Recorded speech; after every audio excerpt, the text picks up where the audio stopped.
no podemos estar en pecado mortal. O sea, si estamos haciendo apologética, pero estamos en pecado mortal, pues estamos definitivamente desconectados de la fuente, ¿no? Cuando estamos en pecado mortal, perdemos nuestra gracia santificante. Y si perdemos nuestra gracia santificante, pues básicamente hemos perdido de alguna forma una conexión con la presencia de Dios dentro de nosotros. Y eso no es bueno. Entonces, lo primero, Porque pues si se dan cuenta mis hermanos, la apologética es un tema más entre muchos. Y ese es otro grave problema, que hay muchas personas que piensan que todo el mundo es únicamente la apologética. Y démonos cuenta, la apologética es un tema entre muchos, de los cuales nos estamos formando.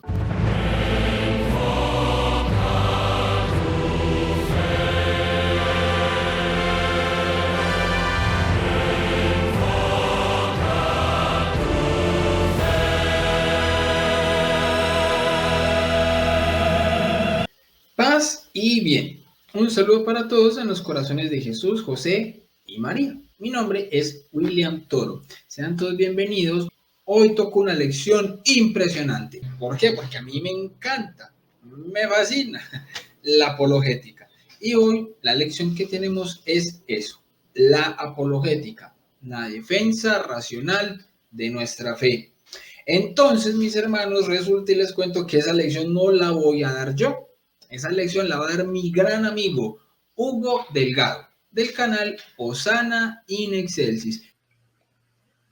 hola a todos, hoy voy a hablar de un tema interesante que es el tema de la apologética y eh, voy a comentarles, mejor dicho, mi experiencia personal con el mundo de la apologética, cuándo la apologética tiene efectividad, cuáles son algunas trampas en las que no debemos caer o algunos peligros y bueno, esto nos va a ayudar a entender un poquito mejor esta rama de la, mejor dicho, esta apologética que se puede definir como la defensa y la explicación de nuestras creencias, ¿no?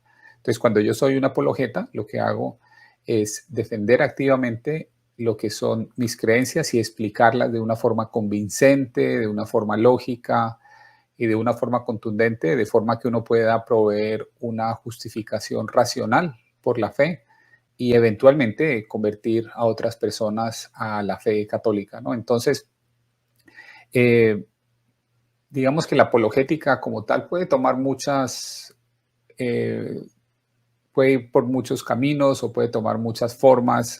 Algunas veces, como lo ve uno, por ejemplo, en Santo Tomás, está una explicación filosófica sobre la existencia de Dios. Nosotros hemos visto, si ustedes han visto el canal de Santiago Alarcón, él inicialmente, digamos, una gran parte de su apologética era proveer evidencia histórica de la resurrección de Jesús. Esa es otra forma de hacer apologética. En algunos otros casos, responder preguntas que son planteadas por el ateísmo, una muy clásica, ¿no? El tema de por qué Dios permite el mal en el mundo. Si Dios es un Dios bueno, ¿por qué permite el sufrimiento? Entonces nosotros como católicos, como cristianos, vamos a tener que proveer respuestas de forma que esas respuestas le permitan a la gente comprender la fe y en muchos casos fortalecerla, ¿no? Sabiendo que nosotros tenemos respuestas adecuadas a esos temas y como les decía, en muchos casos, pues también el objetivo es que otras personas se conviertan a la fe católica, ¿no? Entonces, ese es, digamos que en principio, la definición de apologética. Cada uno de nosotros tiene una especialización. Ustedes han visto, por ejemplo, Dante Urbina, que es un muy reconocido apologeta, quizá el mejor apologeta de habla hispana, ha tenido debates con ateos. Por ejemplo, un debate muy famoso en su canal es un debate con ateos, donde él hace una defensa contundente de la fe cristiana. También ha hecho debates con musulmanes, que es, digamos, otra forma de hacer apologética. Y eh, en general, muchos de nosotros, particularmente yo, nos hemos dedicado a un campo muy particular, que es el tema de la apologética en contra de otros movimientos como la nueva era, como el protestantismo, simplemente para demostrar que la fe más racional, la fe más completa, donde está la plenitud de la verdad es la fe católica. Entonces, esa es una de las especializaciones, al menos particularmente mi especialización, el tema de la fortaleza como tal de la fe católica con respecto a otras religiones, ya sea cristianas o no cristianas, dependiendo si ustedes creen que, eh, por ejemplo, en la nueva era uno podría decir inicialmente no es no cristiano, pero hay personas en la nueva era que creen en Cristo y creen en Cristo como nuestro Señor y Salvador. Lo que pasa es que tienen unas creencias que no son compatibles con lo que ha sido la, el cristianismo histórico, ¿no? Entonces, eh, pues eso es básicamente, al menos mi objetivo. Yo generalmente trato temas con respecto a unas comparaciones de la Iglesia Católica con respecto al protestantismo, respondo muchas objeciones, unas típicas objeciones con respecto a si Cristo estableció o no el papado, o si hay prueba de que, bíblica de que la Virgen María ascendió al cielo, o cómo nosotros defendemos el dogma de la Inmaculada Concepción. Cosas de esas son temas típicos de mi apologética, ¿no? Y otra clásica es, ¿somos justificados solo por la fe o las obras juegan un papel en nuestra justificación? Esa es otra respuesta o, digamos, un tema muy común en mi apologética en particular, ¿no? Entonces, cuando ustedes entienden eso, pues se van a dar cuenta, como les digo, que hay personas que se especializan en ciertos temas o en otros. Y al final del día, esto es lo que yo quiero que ustedes entiendan. ¿De qué depende que yo me especialice en un tema o en otro? Al final del día va a ser una gracia de Dios. Dios a muchos, a, a muchas personas ha escogido para que hagan este trabajo y les da unas gracias particulares para que puedan llevar a cabo esta labor. Entonces, en muchos casos yo no escogí, de alguna forma, yo no escogí ser apologeta, pero de otra forma sí escogí. Entonces les voy a explicar cuál es la diferencia. Se lo voy a explicar con un ejemplo que les va a mostrar por qué terminé yo haciendo apologética. Cuando yo estaba en mi transición, venía de muchos años de estar en la nueva era y empecé a encontrar que en la nueva era no estaba la verdad y en realidad me di cuenta de que todo lo contrario, ¿no? De que muy probablemente la nueva era lo que era el enemigo estaba engañando a las personas, ¿no? Y cuando me empecé a dar cuenta de eso, obviamente dije, bueno, hay que buscar entonces la verdad y la verdad muy probablemente está en el cristianismo. Entonces tenía la opción del protestantismo o la Iglesia Católica. En ese momento tenía una persona cercana a mí o en mi trabajo que era protestante. Y esta persona, al darse cuenta de que yo estaba en una búsqueda, empezó a evangelizarme y tratando de que yo me convirtiese al calvinismo, ¿no? Entonces, el calvinismo es una rama o una denominación, si lo queremos llamar así, del protestantismo, ¿no? Es una de las tantas, digamos, corrientes protestantes. Está el luteranismo, está el calvinismo, y dentro del calvinismo, pues obviamente hay subdivisiones también. Entonces no vale la pena entrar allí, pero digamos que esta persona era un calvinista que quería que yo aceptara la teología de Juan Calvino o del calvinismo, porque hay unas personas que dicen que pues no todo lo que enseñaba Juan Calvino es calvinismo, ¿no? O sea, el protestantismo es bastante complejo en ese sentido. Pero el punto es que esta persona quería que yo abrazara esas doctrinas, ¿no? Y pues a mí realmente desde el principio tenía mis objeciones y estaba comparando eso con la fe católica, que es tan completa, la fe católica es robusta, y empecé a ver yo en la fe católica muchas verdades. Sin embargo, recuerdo una vez que este joven se dio cuenta de que yo estaba también explorando la Iglesia Católica y obviamente emprendió una batalla para evitar que yo me convirtiese en católico, ¿no? Y recuerdo que una vez me hizo la pregunta, me dijo, ¿tú sabías que los católicos adoran a la Virgen María? Y yo en ese momento no conocía, por supuesto, estaba apenas empezando, no conocía esa distinción entre lo que es la veneración y la adoración, ¿no? Entonces, simplemente cuando él me dijo, ¿sí sabías que ellos adoran a la Virgen María? Entonces, como yo no conocía esa distinción, yo le dije, ah, sí, sí, no, sí, yo sabía. Entonces él me dijo, me hizo esta pregunta, ¿no? Me dijo, ¿y tú me puedes mostrar en la Biblia donde dice que debemos adorar a la Virgen María? Y para serles muy honesto, eh, esa pregunta me cogió completamente fuera de base y le dije, no, sinceramente no sé, no sé, no tengo ni idea. Entonces él me dijo, bueno, y pues entonces, ¿por qué la adoras si la Biblia no enseña que se debe adorar a la Virgen? Y bueno, pues esa es una pregunta que me dejó pensando y obviamente fui e hice mi investigación y me di cuenta de muchas cosas y particularmente de cómo defenderme con respecto a esa pregunta. Y obviamente esa pregunta tiene que ver con sola escritura. O sea, él estaba presuponiendo sola escritura, pero la Biblia en ningún momento enseña sola escritura. Entonces esa hubiera podido ser una respuesta, ¿no? Dime tú dónde la Biblia enseña sola escritura para... Eh, porque en el caso católico nosotros también vamos a tener una interpretación de la Biblia que no es compartida por los protestantes, se llama la tipología. Esta tipología mariana particularmente es una de las formas en que nosotros defendemos muchos de los elementos de los dogmas marianos, y particularmente cuando hablamos de la veneración de los santos vamos a ir y vamos a apoyarnos en los concilios y en algunas determinaciones de los concilios, como por ejemplo el concilio de Nicea II, donde hay toda una teología de por qué nosotros como católicos podemos venerar a santos si en la Biblia explícitamente no encontramos un pasaje bíblico que diga que se puede venerar santos.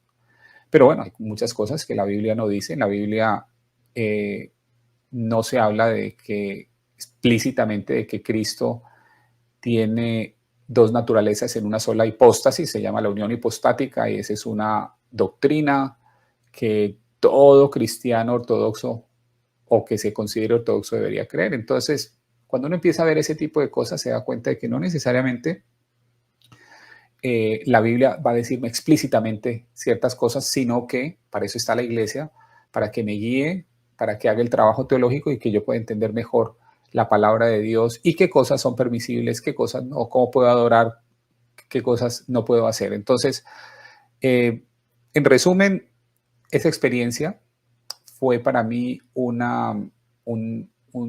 sacudón, me ayudó a despertar y a darme cuenta de que necesitaba defender mi fe. Pero toda esta historia que les cuento tiene que ver con la idea de que, en primer lugar, cuando este muchacho me confronta con eso, yo hubiese podido simplemente decir, ok, bueno, es una inquietud, no me importa responderla, simplemente me voy a volver católico y, bueno, y buscar cualquier respuesta superficial, pero no, realmente algo me motivó a buscar una respuesta profunda con respecto a ese punto y esa es una gracia de Dios. Por eso me refería a que yo no escogí ser apologeta, porque Dios me dio la gracia de querer buscar esa verdad y movió mi voluntad, eh, iluminó mi intelecto para poder ir y profundizar y profundizar. Y bueno, se desarrolló en mí después un deseo muy profundo, ¿no? De, por ejemplo, dado mi amor a la bendita Madre María, dije, no, no puedo dejar quedar mal a la bendita Madre cuando me hagan preguntas de este tipo, ¿no? Entonces, eso fue lo que me motivó, es una gracia de Dios, sin duda alguna, y es una gracia de Dios el deseo de estudiar estos temas, de profundizar. Entonces, primero que todo, hay que reconocer que cualquier trabajo de apologética al final del día es una gracia de Dios y tener eso muy claro y ser muy conscientes de ello. Ahora, segundo lugar es, ¿qué pasa si yo no tengo esa gracia? ¿Qué pasa si yo no tengo el mayor interés en defender la fe? Si yo no tengo o siento que no tengo las capacidades o el nivel de estudio, bueno, pues uno puede pedir esa gracia, ¿no? Uno puede decirle a Dios, Dios mío, yo quisiera defender la fe con mucha más contundencia, ayudar a más personas a que vengan al reino de Dios. Ayúdame a entender mejor estos temas, dame la gracia para poder estudiar la Biblia, para poder entenderla. Y créame, yo he visto personas que no necesariamente son supremamente sofisticadas intelectualmente, pero hacen una muy buena labor de apologética, ¿no? Y muchas veces algunas personas con su ejemplo, con su devoción, hacen un buen trabajo, pero es muy importante tener buenas respuestas, ser capaces de defender nuestra fe en cualquier circunstancia, ¿no? Entonces, como les decía, lo primero es reconocer que la apologética, el deseo de hacer apologética y la efectividad en la apologética es una gracia de Dios.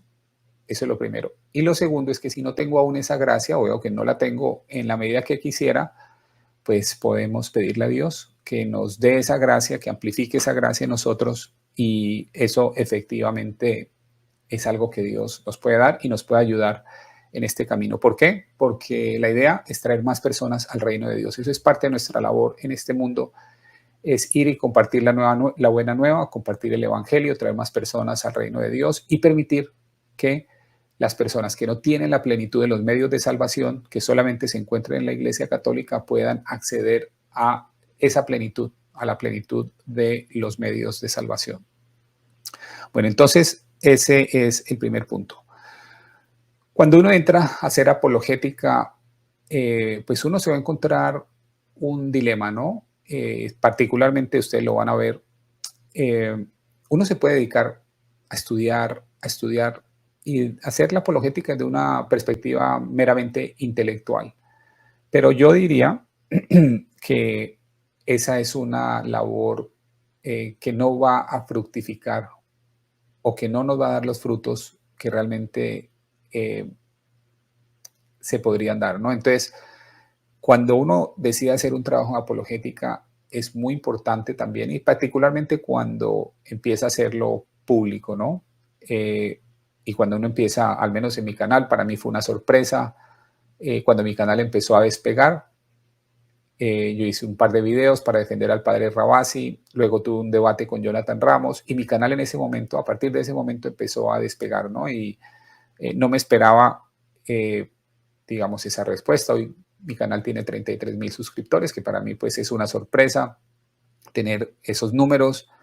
Pero entonces viene aquí una pregunta importantísima y es, ok, ¿qué necesito yo hacer para seguir haciendo apologética? Y lo que yo diría es que obviamente hay que hacer un trabajo intelectual, hay que leer libros, hay que prepararse, pero lo más importante que yo he descubierto es que para hacer buena apologética, para hacer una apologética efectiva, lo más importante es definitivamente nuestra vida espiritual. El tener una vida espiritual nos permite a nosotros, recuerden, si la apologética es una gracia de Dios, el tener una vida espiritual activa, tal como la iglesia nos la requiere, eso va a permitir que tengamos mucha más efectividad porque vamos a recibir mayor gracia. Imagínense ustedes, somos como un recipiente el cual necesita ser llenado para que pueda vaciarse. Y la forma de llenar ese recipiente es a través de los sacramentos, a través de la devoción, a través de la oración. Eso hace que el recipiente se llene. Recuerden lo que decía Cristo en Juan 15, que sin mí no podéis hacer nada. Entonces recordar que necesitamos que Cristo nos llene, que llene nuestro recipiente para nosotros poder vaciarlo. Y la forma, y aquí viene la pregunta, ¿cómo puedo yo vaciar? ¿Cómo puedo yo llenar ese recipiente para que luego pueda vaciarlo y ser efectivo en mi apologética? Pues hay muchas formas y vamos a hablar concretamente de algunas de ellas. Primero, no podemos estar en pecado mortal. O sea, si estamos haciendo apologética pero estamos en pecado mortal, pues estamos definitivamente desconectados de la fuente, ¿no? Cuando estamos en pecado mortal perdemos nuestra gracia santificante, y si perdemos nuestra gracia santificante, pues básicamente hemos perdido de alguna forma una conexión con la presencia de Dios dentro de nosotros, y eso no es bueno. Entonces, lo primero, si estamos en pecado mortal, tenemos que ir al sacramento de la confesión y hacer el mayor esfuerzo para no seguir cayendo en ese pecado mortal. Ese es el primer paso, ¿no? O sea, reconocer si estamos en pecado mortal o no y ir a confesión para poder estar otra vez en estado de gracia. Entonces, en segundo lugar, una vez estamos en estado de gracia, lo que queremos hacer es fortalecer nuestra relación con Dios. Y eso va a venir a través de dos prácticas especialmente, ¿no? La práctica de la oración continua y una vida sacramental. ¿A qué me refiero con la vida sacramental primero? Es básicamente cualquier oportunidad que tengamos de asistir a la misa, ya sea diariamente, pero en la medida que se pueda, con la mayor frecuencia, va a ser una oportunidad de que nuestro recipiente sea continuamente llenado de esa gracia de Cristo, de que nos vamos convirtiendo más y más en Él y de que Él se está volviendo cada vez más y más cercano a nosotros y compartiendo cada vez más su luz con nosotros para que nosotros también podamos dar esa misma luz, ¿no? Entonces, para mí es fundamental y trato de organizar mi día y trato de organizar mi vida prácticamente alrededor de la misa diaria, ¿no? Si es posible, no quiero decir que todos tengan que hacerlo, obviamente eso se depende del estado de vida de cada uno. Si yo estoy en un sitio donde trabajo todo el día y no hay una iglesia cercana o no tengo la oportunidad de hacer una pausa laboral para ir a misa, pues obviamente no es posible. Pero uno siempre puede pedirle a Dios en su oración y decirle, Dios mío, quiero tener la posibilidad de frecuentar más el sacramento de la Eucaristía, arregla las situaciones, organiza mi vida para que eso pueda ser así. Y al menos en mi caso, Dios ha ido organizando las cosas de forma que yo pueda, haciendo ciertos sacrificios personales, por supuesto, de que yo pueda asistir con mucha frecuencia a la misa. Y eso ha sido para mí esencial en mi labor apologética, ¿no? Entonces, la comunión frecuente es algo que yo invito y que puede hacer su apologética mucho más poderosa. Y en segundo lugar, el tema de la oración. O sea, sin la oración realmente no voy a tener esa conexión, no voy a tener esa fuerza espiritual. Porque cuando uno hace apologética, imagínense eso, y ustedes van a empezar a ser atacados. Ustedes van a empezar a ser vituperados, vilipendiados, las personas se van a empezar a burlar. Algunas personas, incluso que deberían estar apoyándolos, se van a volver contra ustedes. Pero esa es la labor que hay que hacer. A eso nos ha llamado Cristo, a que demos testimonio de Él, ¿no? Y las Escrituras son muy claras al respecto de que si lo negamos a Él, pues Él nos va a negar delante del Padre, ¿no? Así que es muy importante tener en claro que estamos llamados, realmente llamados a defender la fe, y para defender la fe necesitamos tener esa vida de oración. Y esa vida de oración puede venir de muchas formas. Una de ellas, muy recomendada por supuesto, es el rosario diario. Hacer un rosario diario mientras uno va en el bus, mientras uno va en el carro, va de un lado a otro. En muchos casos uno puede sacrificar, ¿no? Puede sacrificar ver la novela o ver un programa o incluso algunos programas de apologética. Uno los puede sacrificar para profundizar uno mismo en la vida de oración. Entonces, sin una vida de oración, realmente uno termina cayendo en errores. Uno puede, al no tener la gracia necesaria, uno puede tener fallas en la caridad, uno puede tener errores,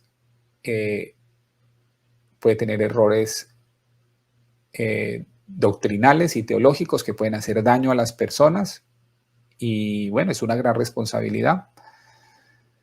Yo tengo la experiencia de que me ha pasado muchas veces cuando estoy viviendo esa vida espiritual intensa, si lo queremos definir así, muchas cosas, muchos milagros pasan, ¿no? Por ejemplo, estoy frente al Santísimo Sacramento, trato de ir con frecuencia también, y le estoy pidiendo que me muestre cuál debe ser el próximo tema que voy a tocar en mi canal.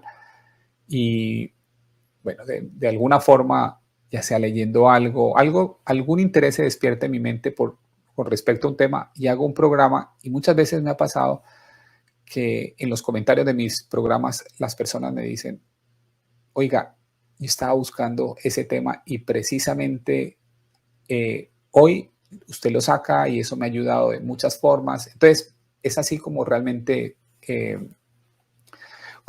trabajamos con Dios, ¿no? Cuando nos alineamos perfectamente con Él, cuando permitimos que sea el Espíritu Santo y no nosotros el que guíe esta labor, el que nos permita llevar a cabo la apologética como Dios quiere realmente, ¿no?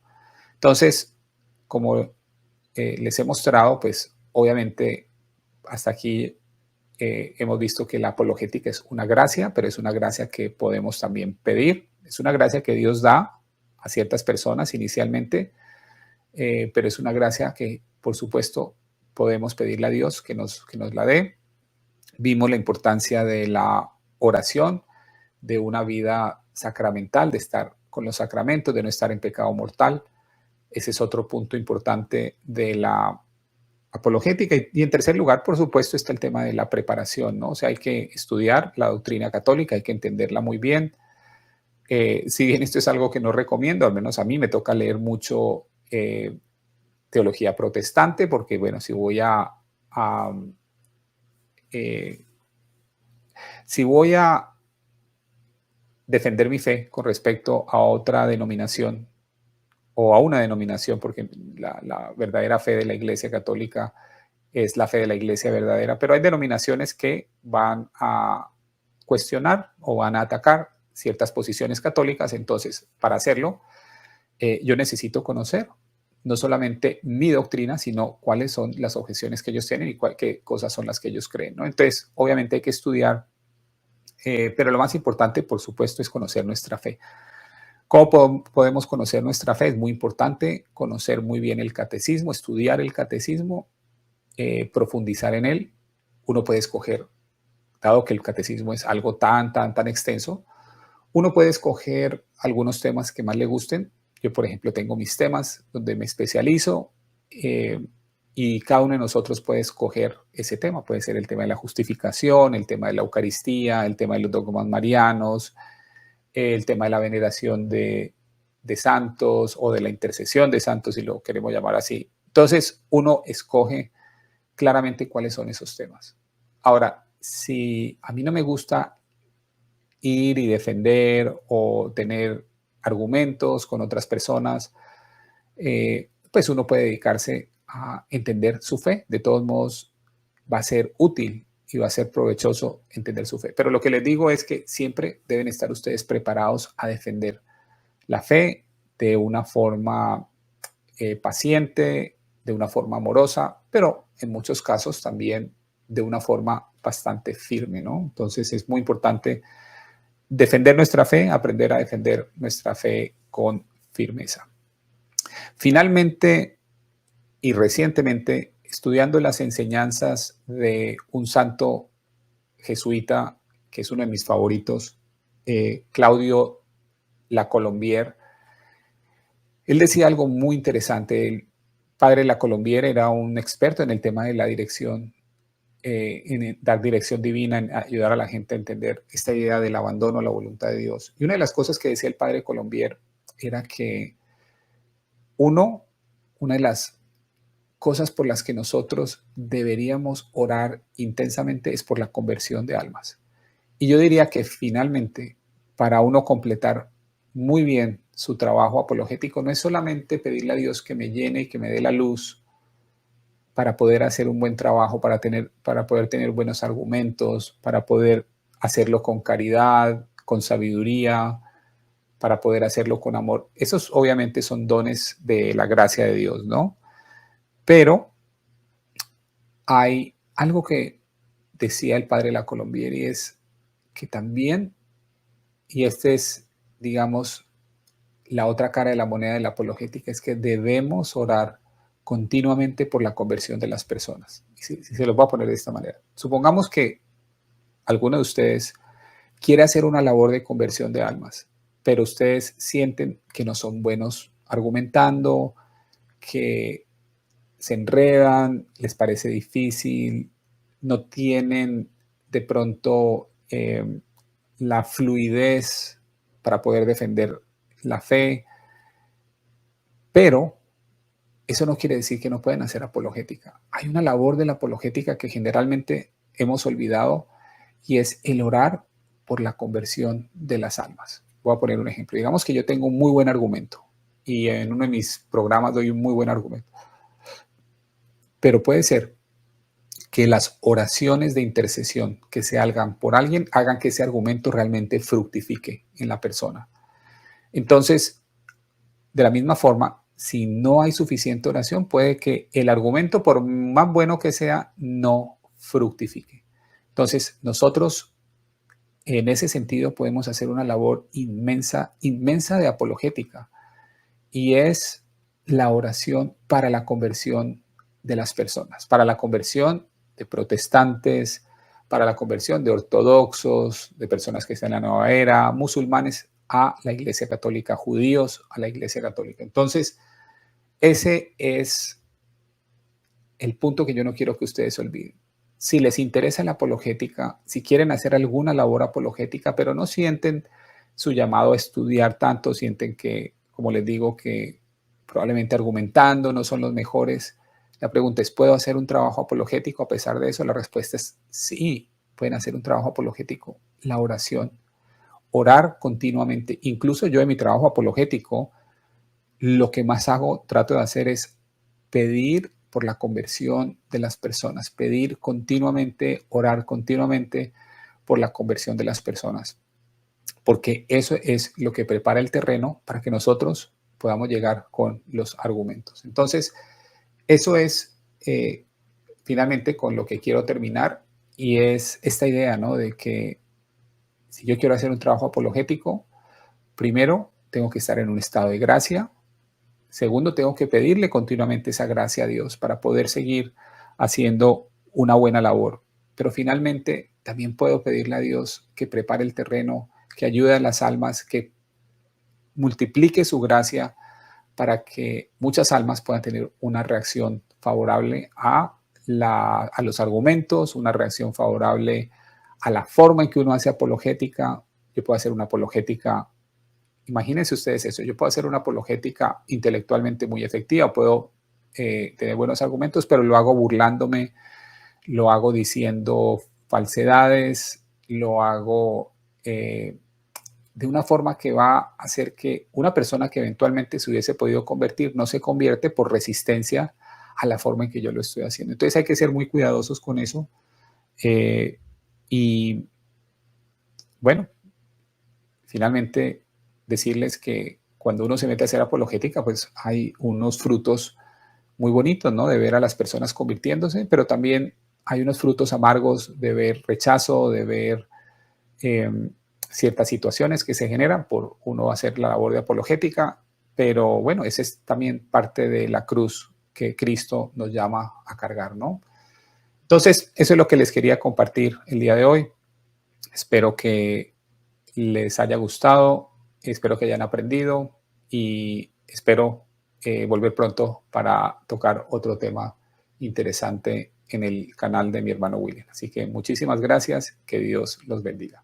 Mis hermanos, les quiero dar las gracias por haber estado en esta charla tan bonita, tan hermosa que se acaba de jalar mi gran amigo Hugo Delgado. Muchísimas gracias también obviamente a Hugo por esta charla que nos ha dado, que de verdad que yo primero digo que me ha sacado de una forma muy edificante, ha sido una gran bendición, porque esta charla no se trataba de hacer una ametralladora de argumentos apologéticos, no, sino más bien de enamorarnos de la apologética, de esta disciplina, de este apostolado, de este ministerio apologético, porque es cierto que, como lo decía Hugo hace un momento, hay peligros alrededor de la apologética y podemos caer muchos en ello, de hacer una mala apologética si no vivimos una buena espiritualidad, ¿ya? Pero también está entonces el otro peligro denostar la apologética o pensar que únicamente es de estar peleando y discutiendo con personas que no comparten nuestra misma fe, bien sean los hermanos separados en el protestantismo o personas que están en otras religiones o personas que ni siquiera crean en Dios. Entonces no se trata de estar peleando y discutiendo, sino que, como nos decía el apóstol Pedro, nuestro primer papa, primera de Pedro 1:3-15, que debemos siempre estar dispuestos a dar razones de nuestra esperanza. Yo creo que, como lo enfocó nuestro gran hermano Hugo Delgado, es una forma correcta de nosotros poder vivir la apologética. De verdad, Hugo, mil y mil gracias de parte mía, del canal y de todos los que en este momento estamos llevando a cabo este proceso, porque pues si se dan cuenta, mis hermanos, la apologética es un tema más entre muchos. Y ese es otro grave problema, que hay muchas personas que piensan que todo el mundo es únicamente la apologética. Y démonos cuenta, la apologética es un tema entre muchos, de los cuales nos estamos formando. Entonces, bueno, mis hermanos, yo creo que así como yo, todos hemos salido de una manera muy edificados con esta charla que nos acaba de brindar y regalar nuestro amigo Hugo Delgado del canal Hosanna in Excelsis. Si no lo conocían y lo conocieron apenas hoy, los invito, mis hermanos, a que se puedan suscribir a su canal Hosanna in Excelsis. El link al canal también queda aquí en la descripción del video. Listo, mis hermanos, no siendo más, me despido de ustedes, como siempre, con mi gran amigo San Agustín, diciéndoles que nadie ama lo que no conoce. Dios los bendiga y que la Virgen los acompañe. Paz y bien.